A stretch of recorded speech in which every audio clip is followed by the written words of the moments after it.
Hi, I'm Adam Summer. You're listening to the Yerushalmi Talk podcast with the support of the Yeshivat Devar Yerushalayim in Har Nof, Jerusalem. This is chapter 1, Halacha 6 of Sheviis. Now, we're going to be finishing up the chapter today. Chapter 1 is about fields of trees, and chapter 2 in Sheviis is about fields of grain. Now, before this, we were talking about fields of 10 saplings. We know that they can be plowed until Rosh Hashanah. And now in this halacha, we're going to get more elaboration on that. In a personal note, I'd like to bring up that me, my wife, and our son all have corona. And even though that we're sitting here dealing with corona and being very uncomfortable about it here in the house, I'm still trying to do my learning program every day. Even though I don't feel like doing it, I'm doing it anyway. And there's a big merit in trying to learn Torah whenever you have adversity. So I'd like to throw that out there for you. Anyway, getting back to this, one of the things that we're going to cover is going to be about gourds. And these aren't just normal gourds, these are Greek gourds. There's a lot of halachic issues about this. This comes up a lot. And I don't think a lot of people know about it, but we're going to be explaining it today. And one of the basic things about the Greek gourd is that on the fruit itself, or the vegetable itself, it has a special halachic significance. So that, for instance, if there's an idea that if something gets lost in a crowd, right, and you can identify it as that one. So let's say that you have 100 loaves, or 100 loaves of bread that fall in, and one is going to be tahor, and the rest are tameh. Well, normally what would happen is that one loaf of bread would be tameh because it would become a demua, it would be intermingled, it would become a mixture, right? But certain things have exclusions to it. One of the things that has an exclusion to it is if you have a woman who baked the bread, it's not a commercial bakery, a woman is always able to identify her own loaf of bread. And so that she would be able to identify it, and that would not be intermingled. She would be able to pull it out, and it would stay tahor. Now, another case is going to also be with the Greek gourd.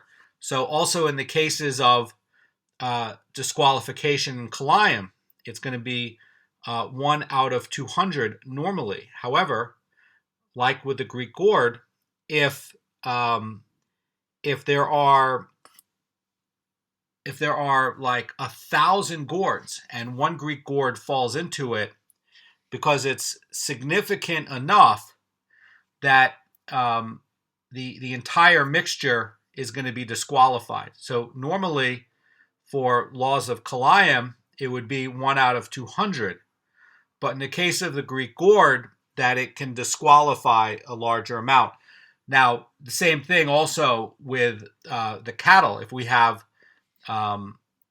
cattle that gets consecrated and then it gets intermixed with, say, 10,000 other cattle. There's only one cow in there, and you've consecrated this cow to the temple. Well, that's a problem, because now the entire 10,000 cows in that mixture is a mixture that is a mess, because you can't undo it, you can't fix it. And what happens is, it's a big problem. And there is actually a halachic way in the Yerushalmi and Masechet Peah to try to rectify it, but it's very complicated. And generally speaking, the Greek gourd is going to have a special status, just like if you consecrate an animal or a woman who baked the bread. And we're going to be covering that today. So the Mishnah starts off and says that saplings and gourds combine within a betseya. And the idea is that they're going to combine to fill this quota of 10 saplings needed to permit the entire betseya to be plowed until Rosh Hashanah. And the idea is, you can also see this within within the mikvah, right? If you have a mikvah that we all know a mikvah has to be, it has to be a certain size, and let's say you have almost that size, but you have a small amount of apple juice that's mixed into it, or a small amount of muddy water that's mixed into it. That tiny amount of muddy water will top off and make it so that it's a kosher mixture. Same thing with this. That they're basically saying that if you have a say 6 saplings and 4 gourds, that the gourds will catch up the saplings to make it like a field of trees. Now, the Rosh Cirilio about this is saying that that the 6 saplings and the 4 gourds would combine, but 5 saplings and 5 gourds would not combine, and they can only combine, says the Marafulda, if the saplings and gourds where the saplings are more numerous.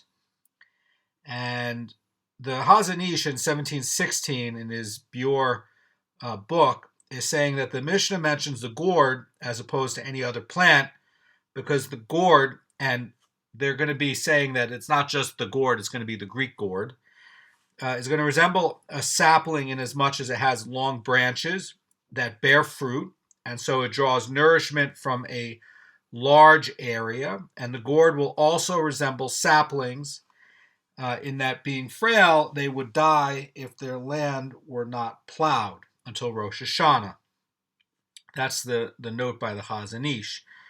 Mishnah is going to continue, and it says, but Rabban Shimon ben Gamliel says, even if there are 10 gourds in a betseya and no saplings at all, one may plow the entire betseya until Rosh Hashanah. And the idea is that, unlike the Tanakama, who's requiring some saplings to be present, Rabbi Shimon ben Gamliel is holding that even if all 10 plants are gourds, one may plow the field until Rosh Hashanah. And basically, he's saying that a gourd is just like a sapling. That's the idea. So the Mishnah is going to define what is a sapling and what is a mature tree.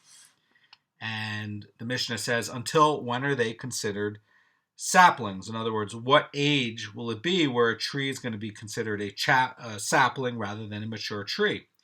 Rabbi Lazar ben Azariah says, until their fruit becomes unsanctified. Now, what's going on with that?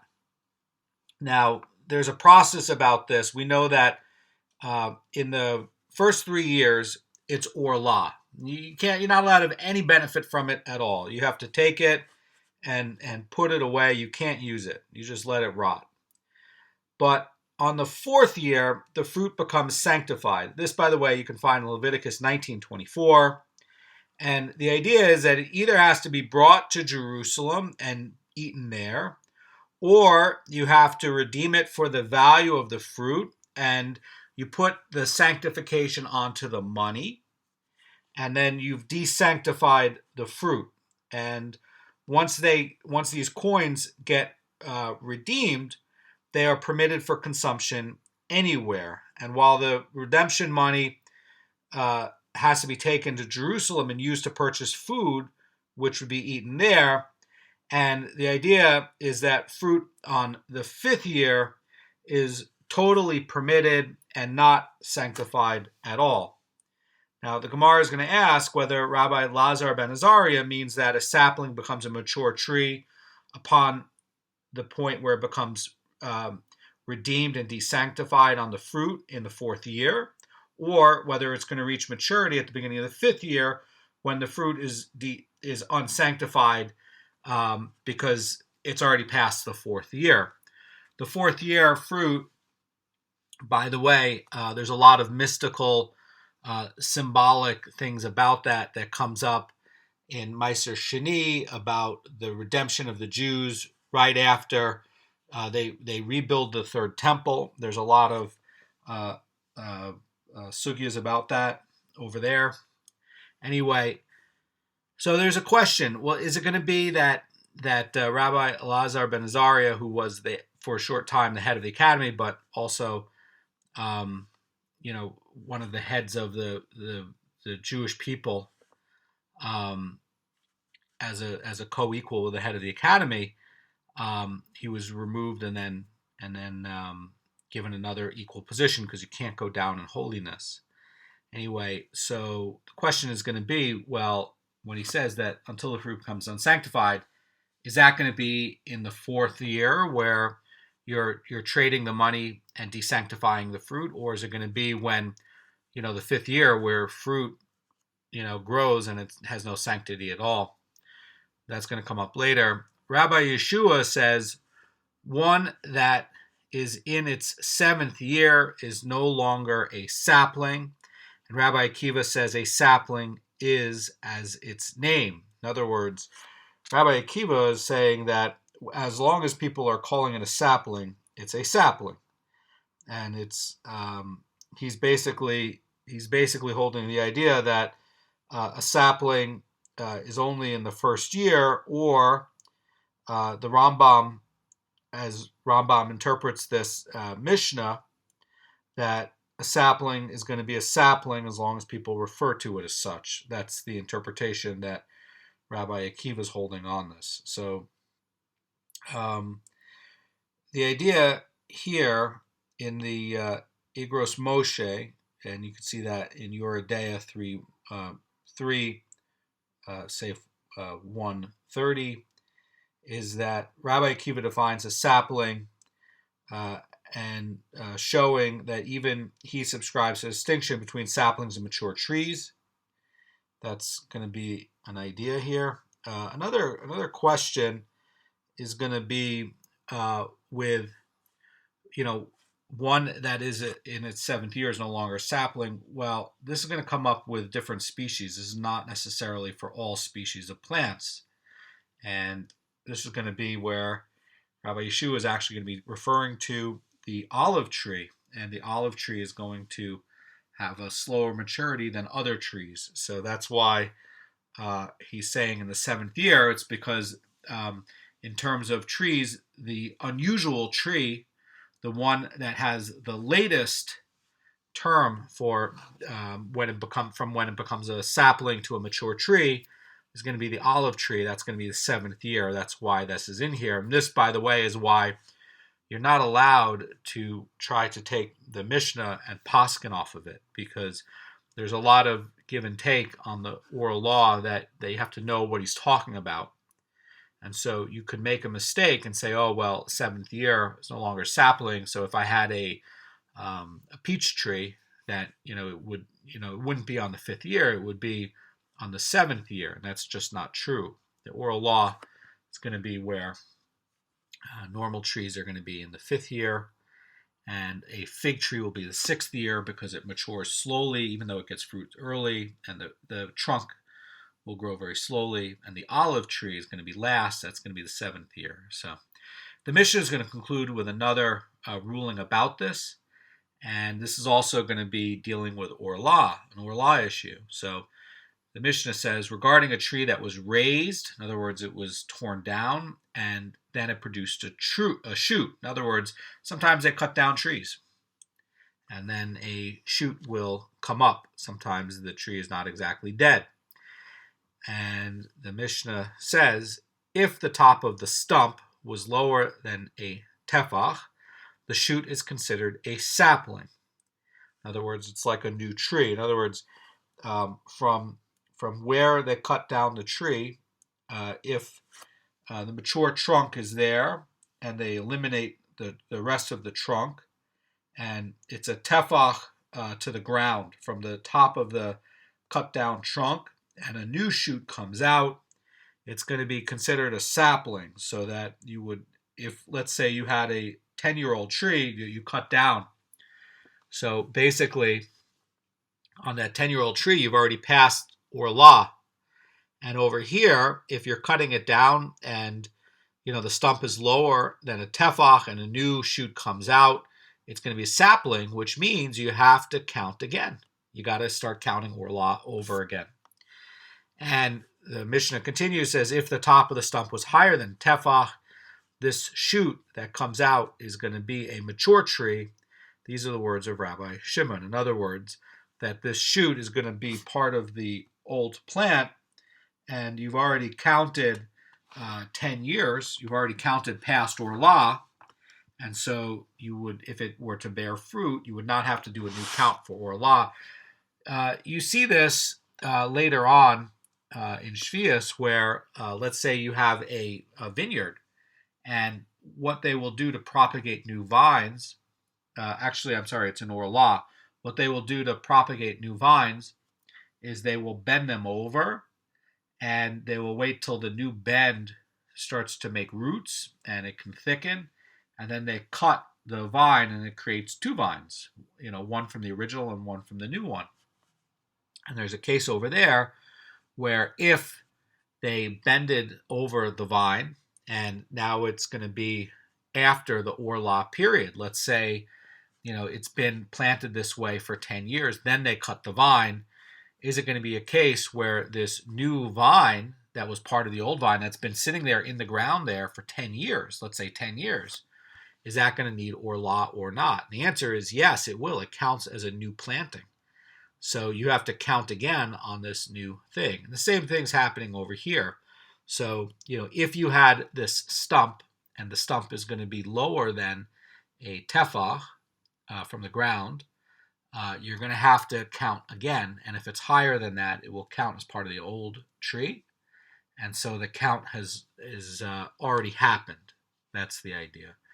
Now, we're going to get back to this idea in the Gemara about saplings and gourds combining. And the Gemara says that the ruling is qualified, and it says, but it applies only where the saplings are more numerous than the gourds. In other words, says Pnei Moshe, that there are going to be 6 saplings and 4 gourds. The Gemara is going to define the type of gourd to which the Mishnah is referring. Rabbi Hanania, the son of Rabbi Hillel, asks rhetorically and says, is it not reasonable to explain the Mishnah only referring to the Greek gourd? In other words, the Mishnah is referring only to the Greek gourd and not any other kind of gourd. Now, there's a lot of other kinds of gourds, but the Yerushalmi in Kalayim 2:8 is saying that the gourd that covers the largest area is the Greek gourd, the delat yavnit, which is going to be the Greek gourd. You can see that also in Kalayim 3:7. And so again, this is going to cover the largest area. And the question is going to be, well, what are other kinds of gourds? Greek gourd is going to have its own status. What about other kinds of gourds? Are they going to be gourds, or are they going to be melons? So there's an objection that's raised. Rabbi Mana objected, and there's a brisa that teaches that 3 melons, 3 gourds, and 4 saplings combine to make a quota of 10, and one may plow the entire Bethsaida on their account. So the idea would be that, we're seeing here that even a melon, which is equivalent to a, small gourd, not a Greek gourd, is going to be treated like a sapling. So then how can Rabbi Hanania claim that the Mishnah is referring specifically to the Greek gourd? Now, the Rosh Cirilio says that this brisa is consistent with the rule requiring saplings to be more numerous than the other species, because that rule does not require saplings to outnumber all the other plants together. Rather, that the saplings just have to be the majority in general. That's going to be the idea. So that if you have 3, and then you have 3, and then you have 4, well, the saplings are going to be the majority.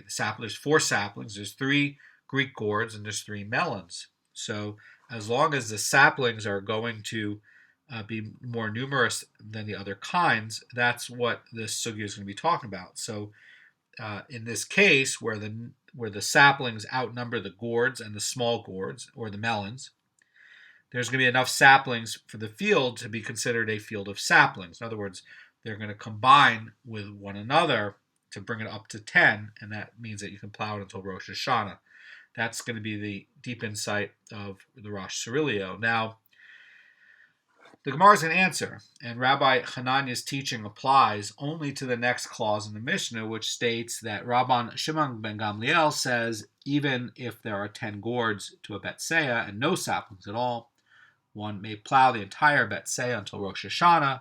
And it was regarding this case that Rabbi Hananiah, son of Rabbi Hillel, asked rhetorically and says, is it not reasonable to explain the Mishnah only with reference to a Greek gourd? And in other cases, however, where some saplings are present, other kinds of gourds may also be included.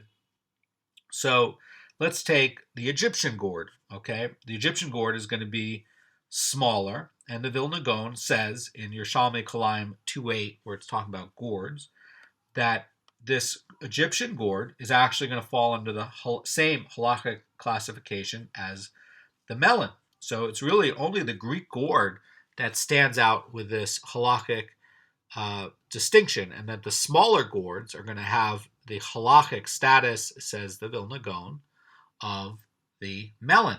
So why is this? Again, the Greek gourd is unique in that it takes up the biggest amount of root area, and we were covering this earlier, how much root area is going to be for a tree. This is going to be similar to the size of a sapling. The amount of root area is going to be similar to the size amount of sapling, and that the branches are going to be very, very wide on this thing, and that they're both going to produce fruit. And so because of this, because of the very, very wide branches, and because of this very, very wide root structure, which is wider than all of these other kinds of gourd plants, that those are going to be counted as melons in the halacha, but this one is going to be counted as a gourd. And that is why you're going to get this special distinction on the Greek gourd with other aspects of the halacha in case of nullification, when things fall into cases of kalayim, for example. So the idea here, says Amara Fulda, is that Rabban Gamliel's case, in that case, there are only gourds in the field and no saplings at all. And the idea is that all the gourds must be Greek gourds. But if there are some saplings present, even melons can combine with them to make this quota of 10. The Tanna Kama holds that even a field of 10 Greek gourds may not be plowed until Rosh Hashanah. That's going to be the idea. So the second part of the Mishnah is going to be like this. It's going to say that until when are they considered saplings? And, when's a mature tree? Now, this first opinion cited in the Mishnah was that of Rabbi Lazar ben Azariah, who said that the remaining saplings, that they're saplings as long as they're unsanctified. Okay, they remain saplings as long as they're unsanctified. So the Gemara wants to know, is this going to be the fourth year when you're actually deconsecrating them in the fourth year onto money? Or is it going to be where the fruit now has, it's going to be the fifth year and it hasn't always going to have a halachic status going forward, that it's always has no sanctity to it? So the Gemara asks and says, what is the meaning of until they become unsanctified? Does this mean until their fruits are redeemed in the fourth year? In other words, the Rambam is saying when one redeems the fruit on the fourth year, the tree ceases to be considered a sapling. That's the insight of the Rambam. And the Gemara continues, says, or does it mean that their fruits become unsanctified on their own accord in the fifth year?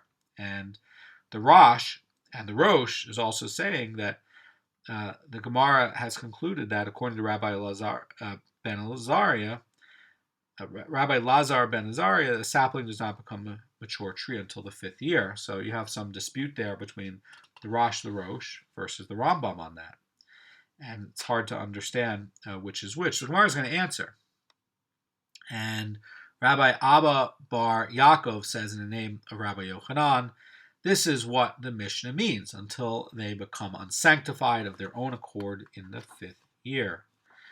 And according to this explanation, saplings reach maturation in their fifth year, which leads the Gemara to comment, and this explanation of Rabbi Lazar ben Azariah's view is consistent with Rabbi Yeshua. And as the Baraisa teaches, Rabbi Yeshua says regarding the age at which a sapling reaches maturation, even though they said those in their 5th year, those in their 6th year, and those in their 7th year, they did not mean that a tree, depending on the rate of growth, becomes a mature tree in either its 5th, 6th, or 7th year. Rather, these are fixed time limits for each of the various types of trees as follows. So the Gemara says in the case of vines, these are going to be grapevines, those in their 5th year are considered mature trees. And in the case of a fig tree, those are going to be in their 6th year. And in the case of the olive tree, those are going to be in the 7th year. So we see from this Baraisa that some saplings, like the grapevines, are going to become mature trees in their 5th year. By the way, very elegant that the Gemara is not talking about peach trees or any other kinds of trees. It's just referring to 3 of the 7 species. Very elegant. These are the 3 trees that are so important to Am Yisrael. And so that's why we're starting off with these fields of trees, because we care about the vines and the grapes, and we care about the figs, and we care about the olives and the olive oil. And that's very, very beautiful. So the Gemara is going to raise a problem with one of the Bryce's rulings, and it's going to say, but we see this young fig tree producing fruit early in the development. So why does the Bryce rule that it does not mature until the 6th year? So it's going to bring up a challenge, and this challenge is really there to deepen your thinking about it. Okay, it's not really, it's a straw man argument, right? It's really there. They know the answer, right? But it's really there to get you to understand the difference between a fig tree and why it wouldn't be on the 5th year. The Gemara answers. It says, Rabbi Yudan Bar Tafin says, in regard to thickness, the fig tree develops more slowly, and although it produces fruit early, it does not become as thick as a mature tree until its 6th year. So Bnei Moshe says that the Gemara means that the fig tree grows its thickness